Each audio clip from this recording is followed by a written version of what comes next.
व्यापार, नैतिकता और विश्वास के टकराव के बारे में है। हम बात करेंगे पैगंबर शोएब अलैहिस्सलाम और उनकी कौम मदियन के लोगों की।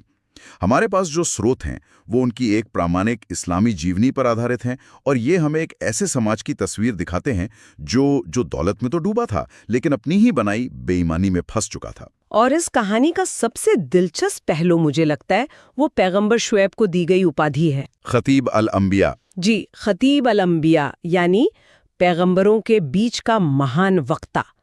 ये सिर्फ एक टाइटल नहीं है, ये उनके मिशन की एक तरह से कुंजी है।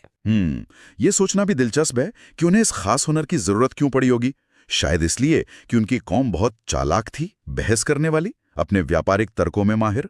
बिल्कुल, वो ऐसे लोग थे जो किसी भी बात को अपने फायदे के लिए तोड़ मरोड़ सकते थे। तो ऐसे लोगों को सिर्फ सच बताना काफी नहीं था, उन्हें कायल करना पड़ता था। उनके तर्कों को, उनके बहानों को सबके सामने लाना पड़ता था। अच्छा। इसीलिए एक महान वक्ता की जरूरत थी जो न सिर्फ अल्लाह का पैगाम पहुंचाए बल्कि उनकी दिमागी चालाकियों के जाल को भी काट सके। तो चलिए इसी नजरिए से देखते हैं कि मद्यन के लोग असल में थे कौन। स्रोत बताते हैं कि वे एक बहुत ही अहम व्यापारिक रास्ते पर बसे हुए थे, ट्रेड रूट पर। जी, इससे उनके पास दौलत बहुत आई, वे अमीर थे, उनके पास सब कुछ था। लेकिन लगता है कि यही दौलत, यही उनकी सबसे बड़ी कमजोरी बन गई। दौलत अपने आप में बुरी नहीं है, लेकिन जिस तरह से वो उसे कमाओ और इस्तेमाल कर रहे थे वो उनके नैतिक पतन का कारण था। स्रोत उनके गुनाहों की एक साफ तस्वीर पेश करते हैं और ये कोई छोटी मोटी बेईमानी नहीं थी। ये उनके समाज के क्या कहते हैं ताने बाने में बस चुकी थी। सबसे बड़ा और बुनियादी गुनाह था नाप तौल में बेईमानी करना। यानी जब किसी को सामान बेचते थे तो कम देते थे, हाँ, और जब किसी जरूरतमंद से खरीदते थे तो ज्यादा ले लेते थे। ये तो सीधे सीधे शोषण है। बिल्कुल।